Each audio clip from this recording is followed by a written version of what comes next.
Texas ਦੇ ਜਿਹੜੇ Democrats ਰਾਜਧਾਨੀ 'ਚ ਵਾਪਸ ਮੁੜ ਕੇ ਆਏ ਡੈਮੋਕ੍ਰੇਟਸ ਜਿਹੜੇ ਆ ਉਹ ਜੋ ਟੈਕਸਾਸ ਦੀ ਰਾਜਧਾਨੀ ਆ ਉੱਥੇ ਪਹੁੰਚ ਗਏ ਹੈਗੇ ਆ। ਕਿਉਂਕਿ ਉਹ ਉਸ ਸੈਸ਼ਨ ਦੇ ਵਿੱਚ ਹਿੱਸਾ ਨਹੀਂ ਲੈਣਾ ਚਾਹੁੰਦੇ ਸੀ ਜਿਹਦੇ ਵਿੱਚ ਜੋ ਰਿਪਬਲਿਕਨਸ ਆ ਉਹ ਜੈਰੀਮੈਂਡਰਿੰਗ ਕਰਨਾ ਚਾਹੁੰਦੇ ਆ, ਏਰੀਆਜ਼ ਨੂੰ ਡਿਵਾਈਡ ਕਰਨਾ ਚਾਹੁੰਦੇ ਆ ਤਾਂ ਕਿ ਹੋਰ ਰਿਪਬਲਿਕਨਸ ਉੱਥੇ ਜਿੱਤ ਸਕਣ। ਸੋ ਉਸ ਇਸ਼ੂ ਤੋਂ ਬਾਅਦ ਕੈਲੀਫੋਰਨੀਆ ਦੇ ਗਵਰਨਰ ਨੇ ਵੀ ਇਹ ਕਿਹਾ ਸੀ ਵੀ ਜੇ ਟੈਕਸਾਸ ਵਾਲਿਆਂ ਨੇ ਇਹ ਕੰਮ ਵੀ ਕੈਲੀਫੋਰਨੀਆ ਦੇ ਵਿੱਚ ਇਹ ਕਰਨ ਜਾ ਰਹੇ ਆ, ਉਹਦੇ ਬਾਬਤ ਆਪਾਂ ਤੁਹਾਡੇ ਨਾਲ ਪਿਛਲੇ ਹਫ਼ਤਿਆਂ ਦੇ ਵਿੱਚ ਖਬਰਾਂ ਰੱਖ ਰਹੇ ਹੈਗੇ ਆ।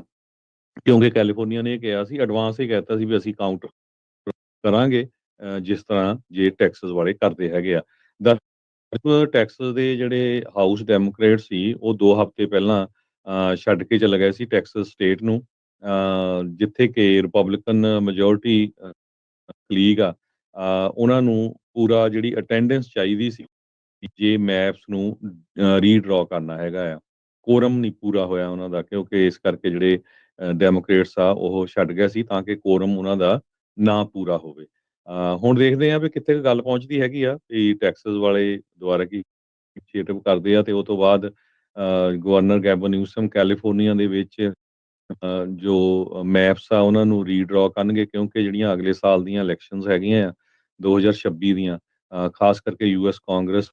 ਸੈਨੇਟ ਦੀਆਂ, ਉਹ ਬਹੁਤ ਹੀ ਮਹਿੰਗੀਆਂ ਤੇ ਬਹੁਤ ਹੀ ਅਹਿਮ ਹੋਣਗੀਆਂ, ਕਿਉਂਕਿ ਇਹ ਵੀ ਮੈਜੋਰਿਟੀ ਜਿਹੜੀ ਆ ਸੈਨੇਟ ਤੇ ਕਾਂਗਰਸ ਦੀ ਰਿਪਬਲਿਕਨਸ ਕੋਲ ਰਹਿੰਦੀ ਆ ਜਾਂ ਨੂੰ ਓਵਰਟਰਨ ਕਰ ਦੇਣਗੇ।